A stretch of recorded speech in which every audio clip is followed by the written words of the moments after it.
10월 둘째 주 예배 자리에 오신 여러분을 환영하며 축복합니다. 계속해서 요한복음 강해의 말씀 받도록 하겠습니다. 성령님이 함께할 때 모두 가능합니다. 자동차가 있음으로 인해서 우리가 얻게 되는 유익은 참 많습니다. 특히 날씨와 관계없이 내가 원하는 곳으로 이동할 수 있습니다. 맨몸으로 우산 하나에 의지해서 폭우를 뚫고 가려면 100이면 100, 흠뻑 다 적게 됩니다. 그렇지만 어떻습니까? 차를 타고 이동하면 그런 걱정이 없습니다. 또 태양이 온 땅으로 달구었던 올여름 날씨처럼 이런 뜨거운 날씨 아래 우리가 모자 하나 쓰고 양산을 쓴다고 할지라도 더위에 헉헉거리면서 우리가 이동해야 하지만 에어컨이 켜져 있는 차 안에 들어가면 쾌적한 상태로 원하는 장소로 또 이동할 수 있습니다. 보십시오, 여러분. 비바람이 쳐도 폭풍우가 몰아쳐도 눈이 내려도 뜨거운 태양이 내리쬐어도 차가 있으면 편안하게, 안락하게, 쾌적하게 이동할 수 있습니다. 이처럼 우리에게 편리를 주는 이 자동차이지만 이 자동차가 무엇입니까? 기계이지 않습니까? 또 많은 전자장비를 탑재하고 있지 않습니까? 그래서 고장이 나게 되면 꼼짝을 못하게 될 때가 있습니다. 그때 이 차를 차량 수리센터까지 끌고 가야 하는데 꼭 필요한 차량이 있습니다. 그 차를 우리는 견인차라고 부르지 않습니까? 승용차, 승합차, 트럭, 버스, 특수차량, 중장비 등 다양한 차량이 있다 보니 고장이 났을 때 이 차들을 끌고 가는 견인차의 종류도 다양하고 그 크기도 다양합니다. 그런데 고장난 차량보다 작고 힘이 부족한 견인차가 오면 끌고 갈 수 있을까요? 아니요. 끌고 갈 수가 없습니다. 예를 들어 버스가 고장이 났는데 승용차를 끌고 가는 견인차가 온다면 어떻게 될까요? 견인 차량도 고장나고 말 것입니다. 그래서 보통 고장난 차량보다 더 크고 더 강력한 힘을 가진 견인차가 출동하게 되는 것입니다. 이 원리는 우리의 신앙에도 같이 적용해 볼 수 있습니다. 아직 미성숙한 신앙을 가진 성도를 여전히 같은 미성숙한 상태에 있는 성도가 이끌어주고 밀어주게 된다면 둘 다 주저앉게 될 가능성이 굉장히 높습니다. 그래서 보통 교회에서는 신앙을 이제 막 시작한 초신자에게는 신앙의 뿌리가 깊은 성숙한 성도가 함께하며 끌어주고 밀어주면서 함께 주저앉지 않고 성숙으로 나아갈 수 있게 하는 것이 바로 이런 이유 때문입니다. 그렇다면 여기서 우리는 질문을 해보아야 합니다. 이처럼 신앙의 뿌리가 깊은 성도는 넘어질 때가 없을까요? 모든 신앙의 진리를 완전하고 완벽하게 알고 있을까요? 성도는 분명히 죄 사함의 은총을 받아서 의롭다고 하나님께 칭함을 받게 됩니다. 그러나 그 안에 여전히 죄성이 있기에 끊임없이 살아가는 동안의 신앙생활 속에 정욕의 욕심과 함께 또한 마귀의 유혹에 미혹되어서 넘어질 때가 있습니다. 무엇을 말씀하는 겁니까? 우리의 신앙은 결국 우리의 시선이 나를 전도한 그 성도에게서, 나를 성장으로 이끌어주고 있는 그 성숙한 성도에게서 오직 나의 주가 되시고 영원한 목자가 되시는 예수 그리스도께로 옮겨져야 한다라는 것입니다. 그렇지 않으면 신앙은 결국 사교 모임처럼 외로움을 달래고 내 마음의 헛헛함을 체험받으려는 교제만이 주된 목적으로 전락되고 말게 됩니다. 그래서 교회가 사교 모임과 같이 하나의 종교 생활처럼 되어버리는 이유가 바로 우리의 시선이 사람에게, 그 누군가에게 집중되어 있기 때문입니다. 성도가 신앙생활을 하면서 함께 이 믿음의 길을 가는 지체인 성도들과 함께 교제하는 일도 중요합니다. 그러나 그보다 예수 그리스도께 집중하고 시선이 맞춰져 있어야만 더 성숙한 신앙의 사람, 더 잘 자란 사명자로 살아갈 수 있습니다. 그리고 반드시 기억해야 할 것은 이 모든 일이 우리의 힘만으로 불가능하기에 주님께서 약속하신 다른 보혜사 성령 하나님의 도움과 능력을 덧입는 일은 절대적이라고 할 수 있습니다. 그래서 우리의 모든 신앙생활의 모든 영역에서 이 성령 하나님을 의지하고 그분께서 주시는 능력을 받을 때 우리에게서 역사가 일어나고 우리의 신앙의 수준이 예수 그리스도를 참으로 많이 닮게 되는 것입니다. 또한 믿음의 길을 걸어가면서 낙심하지 않고 기쁨으로 감사 가운데 주의 일을 감당하며 살아갈 수 있는 그 힘과 능력도 오직 성령 충만함에 있음을 믿기 바랍니다. 오늘 우리에게 주신 예수님의 음성을 들으며 우리는 이 진리를 굳게 붙들고 우리의 시선이 오직 예수 그리스도께로, 또한 우리가 주의 일을 함에 있어서 오직 성령 하나님의 도움과 권능이 절실함을 깨닫고 성령님으로 충만하여 열매의 풍성한 그 믿음의 길을 가는 저와 여러분이기를 축복합니다. 우리 주님은 15장의 말씀을 시작하시며 성도는 참 포도나무이신 예수님에게서 떨어져서는 소망이 없다라는 것을 분명히 알려주셨습니다. 무엇입니까? 성도의 힘의 근원, 성도의 소망의 근원, 생명의 근원, 구원의 근원이 오직 누구시라고요? 바로 예수 그리스도라는 것입니다.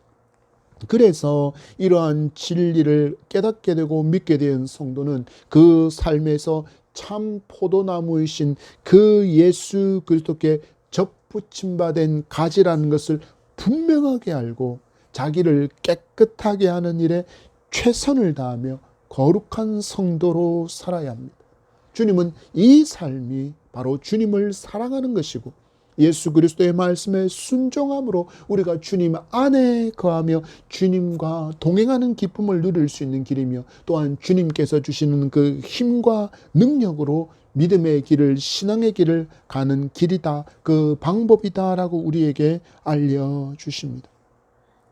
그러나 앞에서 또 잠깐 말씀드린 것처럼 우리는 이 믿음을 얻고 이 믿음의 길을 간다고 해서 우리의 삶에서 죄로 말미암아 이 땅에 임한 하나님의 저주에서 완전하게 자유롭게 되지 못한다는 것 또한 주님은 분명하게 알려주십니다.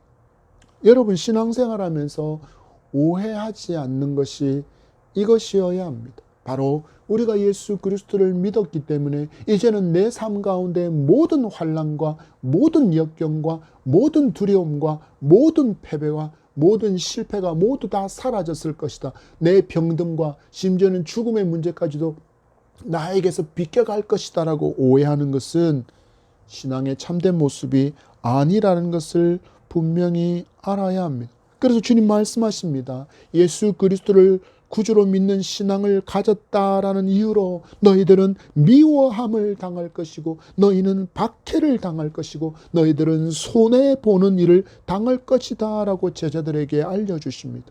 그러나 이 모든 일에도 우리가 주님을 배반하지 않고 이 모든 고난과 역경과 환난 가운데서도 이것이 고난의 길이고 십자가의 길이라는 것을 알면서도 그 길을 갈 수 있는 것은 단 하나, 바로 우리에게는 바로 주님께서 약속하신 보혜사 성령께서 계시기 때문입니다. 26절의 말씀을 읽습니다. 시작. 내가 아버지께로부터 너희에게 보낼 보혜사 곧 아버지께로부터 나오시는 진리의 성령이 오실 때 그가 나를 증언하실 것이요. 아멘. 우리가 구주로 믿는 예수 그리스도는 유대인의 말처럼 저는 거짓 선지자야, 그리고 저는 하나님이 보내신 선지자가 아니라 자기 스스로 자칭 메시아라고 그렇게 말하는 사람이 아닙니다. 바로 예수님은 하나님께서 보내신 바로 그 독생자이시고 하나님께서 보내신 바로 유일한 우리의 메시아, 우리의 구원자이십니다. 이 진리를 누가 증언한다고 말씀합니까? 바로 삼위일체 하나님이신 진리의 성령께서 증언하신다라고 말씀합니다. 이미 성부 하나님도 예수님께서 당신이 보낸 메시아가 바로 예수 그리스도라는 것을 음성으로 들려주셨습니다.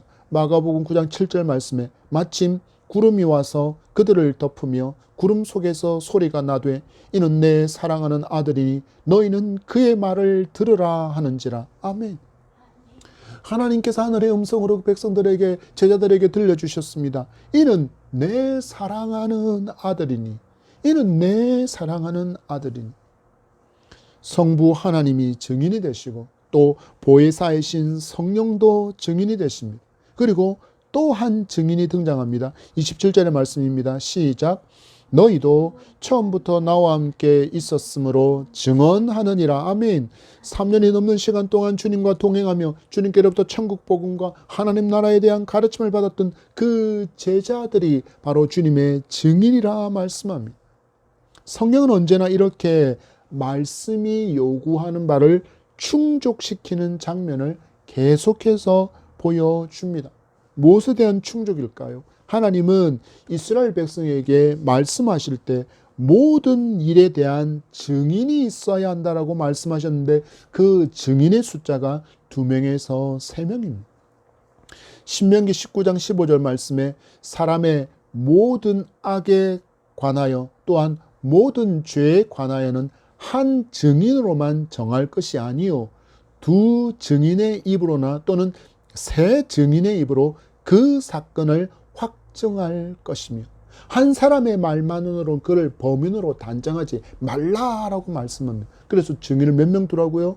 2명이나 3명을 두라고 말씀하셨습니다. 바로 이 신명기가 요구하시는 증인의 숫자를 말씀은 충족하시며 바로 예수 그리스도가 이 땅에 오신 하나님께서 보내신 바로 그 유일한 메시아이심을 우리에게 보여주는 것입니다. 비록 우리가 믿음으로 말미암아 때로는 박해를 당하고 핍박을 받고 미움을 받게 될 테지만 그럼에도 우리가 주님을 배반할 수 없습니다. 예수님은 살아계신 하나님의 아들로 나의 죄를 위해서 대속의 어린 양으로 십자가에서 죽으심으로 나를 구원하신 바로 나의 사랑이시며 나의 구주이신 것을 우리가 믿기 때문입니다. 이 진리를 오순절 성령 강림 후에야 지금 주님의 고별 설교를 듣고 있는 이 사도들이 그 성령의 권능을 입은 후에야 그들이 확실하게 믿게 되었습니다. 그들이 확신에 찬 믿음을 갖게 된 후에 사도들은 길이고 진리고 생명이신 그 예수 그리스도를 전하는 일에 목숨도 아끼지 않는 삶을 살았습니다. 주님이 이처럼 제자들에게 고별 설교를 하실 때 아직 십자가의 사건은 미래의 일이고 또한 오순절 성령 강림의 사건 또한 미래의 일이며 또 복음을 위해서 예수님을 위해서 순교의 길을 가게 될 사도들의 삶 또한 모두 미래였지만 주님은 전지전능하신 하나님이시기에 이 모든 일이 반드시 있을 것임을 하시고 제자들에게 말씀하십니다. 너희도 나와 함께 있었으므로 증언하느니라. 아멘. 요한이 기록한 이 증언하느니라는 헬라어 단어를 보면 헬라어 마르티레이테라는 단어를 사용하고 있는데 이 단어의 원형을 보면 마르티레오인데 이 단어의 2인칭 현재 능동태 직설법으로 이 단어가 사용되어졌습니다. 그래서 이것을 지극해 보면 너희는 증언한다 라고 해석할 수 있고 이 동사의 형태는 현재형은 다가올 미래에 확신한 사건을 표현할 때 사용하는 바로 헬라어 문법 형태가 무엇이라고요? 현재 능동태 직설법으로 동사를 표현한 것이라는 것입니다.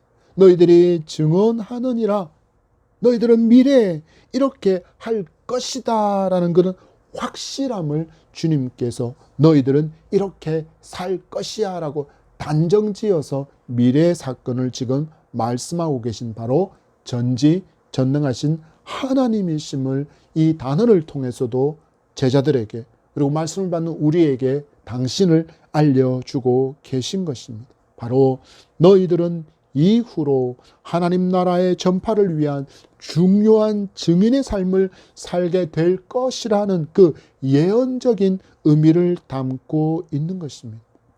그리고 이 주님의 말씀처럼 사도들은 복음 증거의 증인으로서의 삶을 살았고 이를 통해서 복음이 열방으로 더 넓게 더 크게 더 많은 사람에게 전파되는 바로 주님보다 더 큰 일을 감당할 수 있었습니다.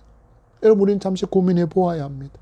어떻게 이렇게 순교, 핍박, 미움 앞에서도 당당하게 복음의 전도자, 증인으로서의 삶을 사도들이 살아갈 수 있었습니까?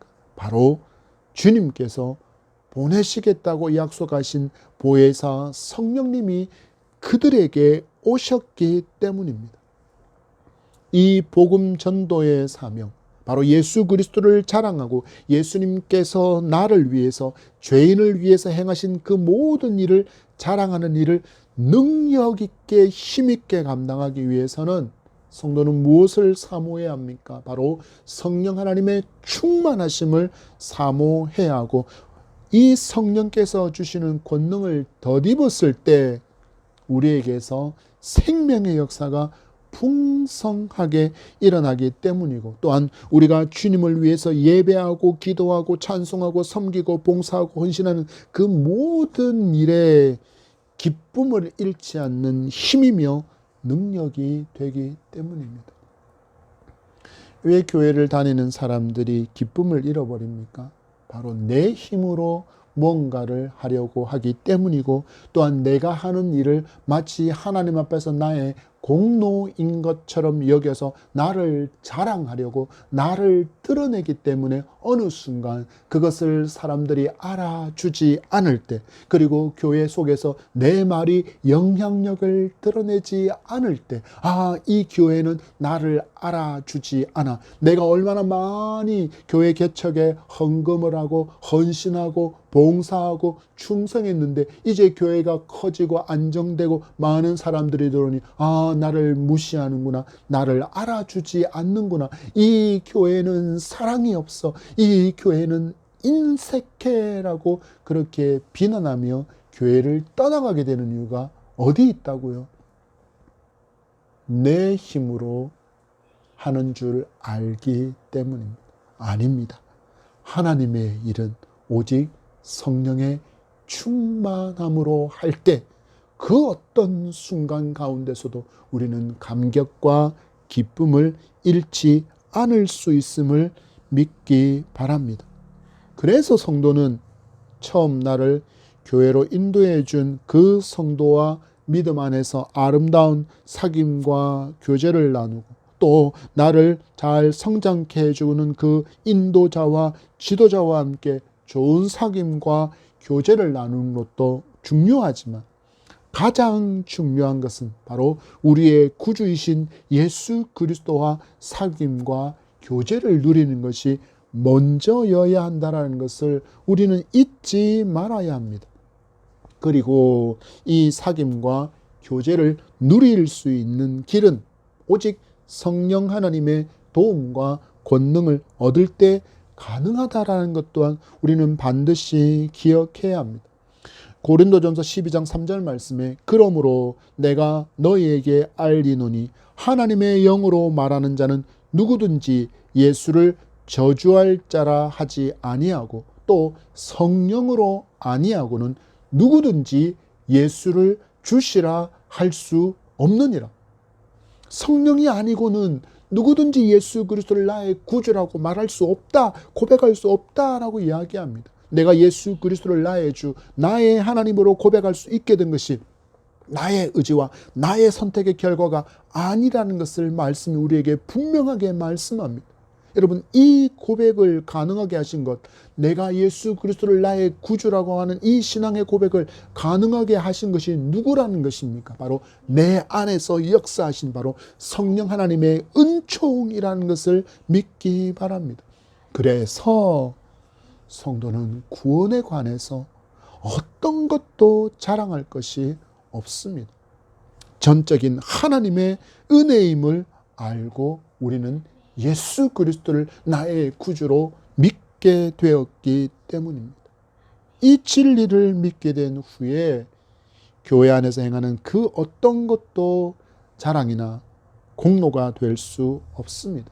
또한 그 모든 섬김과 헌신과 봉사를 할 수 있음에 우리는 감사만이 있을 뿐임을 신앙 고백하시기 바랍니다. 여러분, 이 모든 것이 은혜이며 또한 감사인 것을 알 수 있는 길이 무엇입니까? 바로 성경이라는 것을 우리는 분명하게 알고 붙들어야 할 것입니다. 1절의 말씀을 보십시오. 16장 1절입니다. 시작. 내가 이것을 너희에게 이름은 너희로 실족하지 않게 하려 함이니. 아멘. 주님께서 말씀하신 것, 내가 이것을 너희에게 이른 것, 이것이 바로 복음입니다. 주님의 말씀이 복음이기 때문입니다. 그것이 하나님의 말씀 곧 성경입니다. 곧 성경이 우리에게 주어진 것이 무엇이라고요? 실족하지 않게 하기 위해서 우리에게 말씀을 주셨다라는 것입니다. 사도들은 이제 정말 얼마의 시간이 지나지 않아 예수님께서 말씀하신 그 미래의 일들이라고 여겼던 것들이 자기들의 눈앞에 모두 현실로 펼쳐지는 당황스러운 상황을 마주하게 될 것입니다. 그때 그들이 당황하지 않고 또 믿음에서 실족하지 않는 길은 오직 하나, 무엇을 기억하는 것입니까? 바로 하나님의 말씀, 예수 그리스도의 그 음성을 기억하는 것이라고 주님이 말씀하고 있습니다. 지금 너희에게 이와 같은 일들이 일어날 것을 알려주는 것은 미래에 너희가 마주할 그 모든 핍박과 환난과 미움받는 일과 손해보는 일, 심지어 순교의 자리에서 실족하지 않을 수 있는 힘이 될 것이다 라는 것을 주님이 분명하게 제자들에게 알려주시고 우리에게 말씀하시는 것입니다. 그리고 주님은 다시 한번 16장 33절에서도 이 내용의 말씀을 반복적으로 말씀하시며 굳게 붙들고 기억하며 살아야 한다라고 강조하십니다. 33절의 말씀입니다. 시작. 이것을 너희에게 이르는 것은 너희로 내 안에서 평안을 누리게 하려 함이라. 세상에서는 너희가 환난을 당하나 담대하라. 내가 세상을 이기었노라. 아멘. 사도들을 떠나가시고 십자가에서 죽게 될 것을 말씀하시는 주님이 그들에게 하시는 말씀의 끝자락을 보십시오. 내가 세상을 이기었노라. 예수님의 죽음은 패배가 아닙니다. 우리의 죽음도 패배가 아닙니다. 시편 기자의 입술을 통해서 말씀하시는 하나님의 음성을 들어보십시오. 시편 116편 15절 말씀에 그의 경건한 자들의 죽음은 여호와께서 보시기에 귀중한 것이로다. 그의 경건한 자들의 죽음은 여호와께서 보시기에 귀중한 것이로다. 믿음으로 말미암아 의인이라 칭해 주시는 성도, 경건한 자들인 성도의 죽음을 여호와께서 어떻게 보신다 말씀하십니까? 귀중하게 보신다 말씀하십니다. 귀중하게 보신다 말씀합니다. 왜 그렇습니까? 바로 죽음을 이기고 부활하신 주님처럼 믿음을 가진 성도도 죽음을 이기고 부활하게 될 것이기 때문입니다. 부활의 씨앗들이기 때문입니다. 부활의 백성들이기 때문입니다. 그래서 주님이 그들을 귀하게 보신다 말씀합니다. 이 진리의 말씀을 믿었기에 사도들도 역사를 살았던 그 구름 같은 허다한 증인들이 그들이 마주했던 고난과 핍박, 미움당함과 쫓겨남, 순교 앞에서도 당당할 수 있었고 믿음을 끝까지 지킬 수 있었던 힘이었다라는 것을 믿으셔야 합니다. 우리에게 약속되어진 이 부활의 소망이 있음을 우리가 믿게 되면 우리도 이렇게 담대한 믿음의 삶을 살아갈 수 있습니다. 왜 그렇습니까? 이 말씀은 죽은 말씀이 아니라 살아계신 하나님의 말씀이기 때문입니다. 2절의 말씀을 봤습니다. 시작. 사람들이 너희를 출교할 뿐 아니라 때가 이르면 무릇 너희를 죽이는 자가 생각하기를 이것이 하나님을 섬기는 일이라 하리라. 아멘. 유대 종교 지도자들과 유대인들은 나중에 예수님을 십자가에 못 박으라고 외치며 본디오 빌라도에게 달려갑니다. 그리고 예수님은 골고다 십자가에서 무려 6시간 동안 사람이 겪을 수 있는 가장 큰 고난을 당하시다가 죽으셨습니다.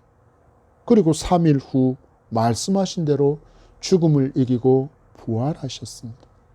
이 일 후에 어떤 일이 일어났습니까? 유대 종교 지도자들과 유대인들은 예수님을 따르는 성도들을 처결하는 그 일에 혈안이 되었습니다.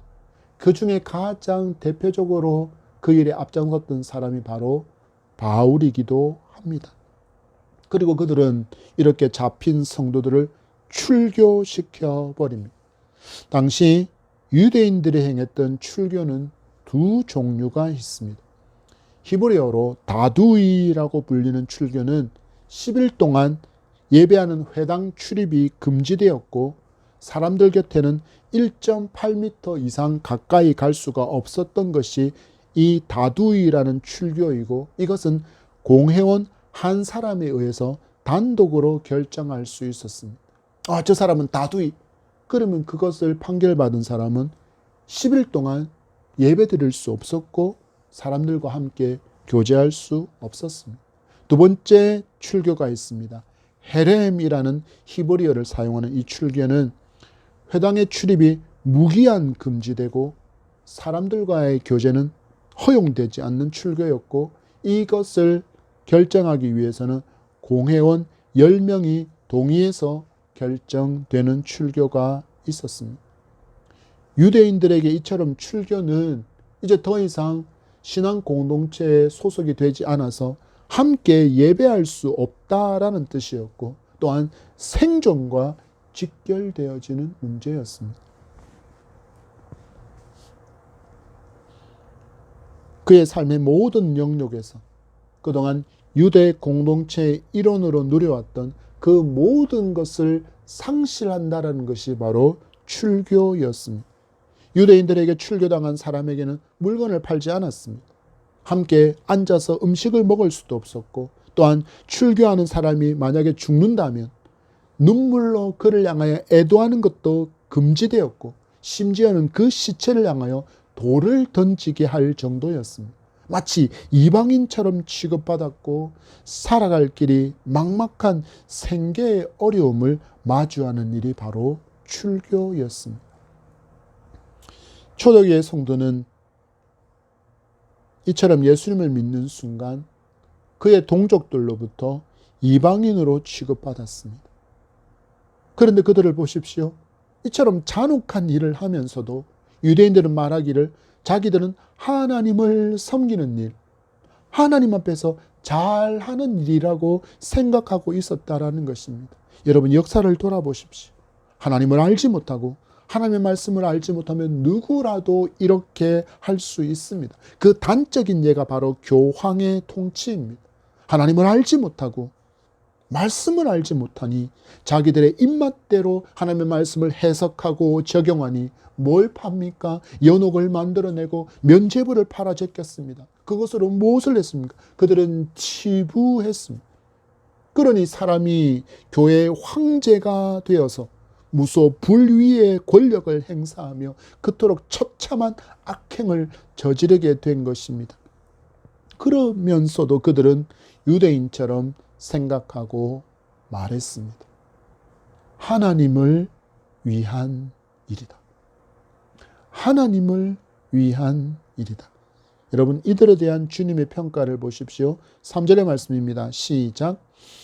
그들이 이런 일을 할 것은 아버지와 나를 알지 못함이라. 아멘. 하나님을 알지 못하니, 예수님을 알지 못하니 이렇게 그릇된 일을 행하면서도, 오히려 하나님을 대적하고 하나님을 반대하는 일을 하면서도 우리는 하나님의 일, 하나님을 위한 일을 하고 있다라고 그들이 여겼다라는 것입니다. 여러분 보십시오. 입술로 하나님을 믿는다고 말하는 사람도 이렇게 말씀에 무지하면 패악한 일을 서슴없이 행하는데, 하나님을 믿지 않는 사람이라면 여러분 더할 수밖에 없는 것은 너무나도 당연한 것입니다. 그래서 지금도 전 세계에서 기독교인을 향한 탄압과 박해와 순교의 소식이 끊이지 않고 있는 것입니다. 이제는 점점 더 그 강도가 더 심해지고 있고 아주 치밀해지고 있습니다. 얼마 전에도 말씀드린 것처럼 이제는 동성애를 잘못이라고 말하면 목사의 직에서 해임됩니다.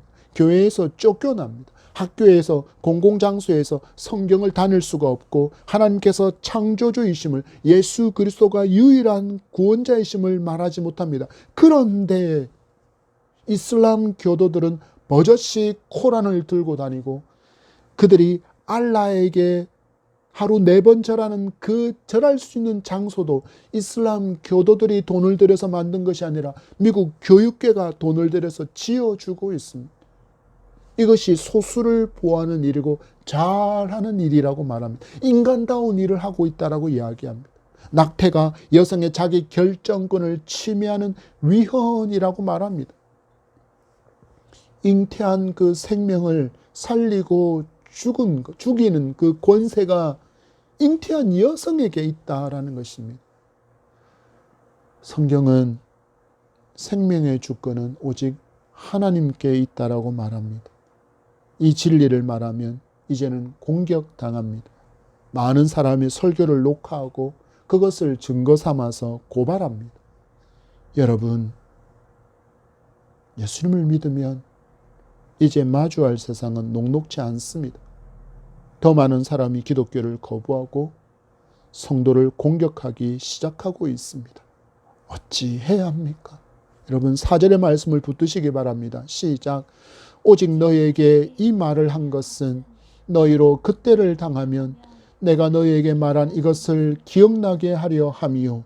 처음부터 이 말을 하지 아니한 것은 내가 너희와 함께 있었음이라. 아멘.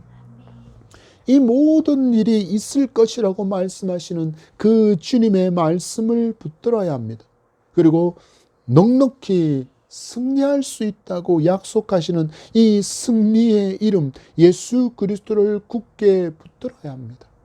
그때 이 모든 것을 또한 감당할 수 있는 힘과 능력을 주시는 성령 하나님의 충만한 임재와 그 다스림을 사모할 때 성령께서 주시는 그 권능을 받아야 우리도 이런 모든 시험과 환난과 역경과 배교가 넘쳐나는 그 속에서도 오직 순전한 믿음의 사람으로 거룩한 하나님의 백성으로 살아갈 수 있습니다.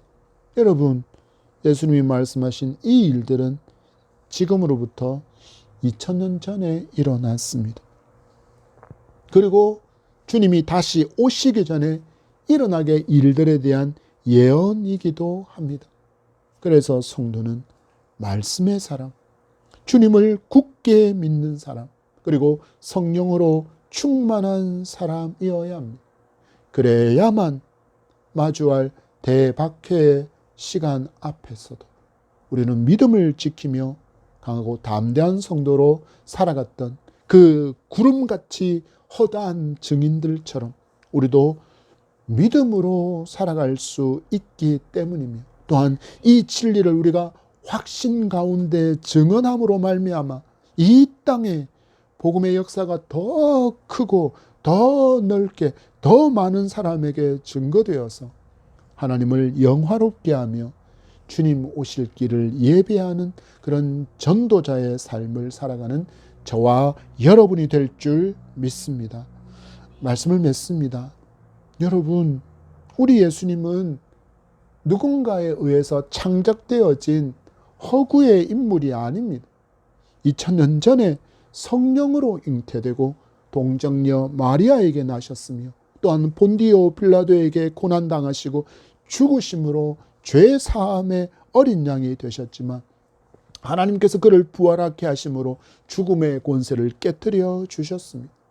이 모든 일의 증인이 바로 창조주 하나님이시고 성령 하나님이시며 우리보다 앞선 시대를 살았던 구름 같은 성도들입니다.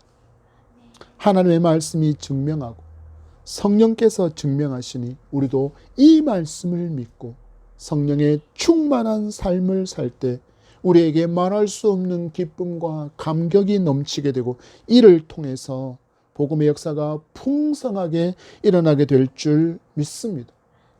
주여, 나도 주님께 이렇게 쓰임받는 주의 집에 질그릇 되게 하소서 기도하며 간구하는 저와 여러분이기를 축복합니다.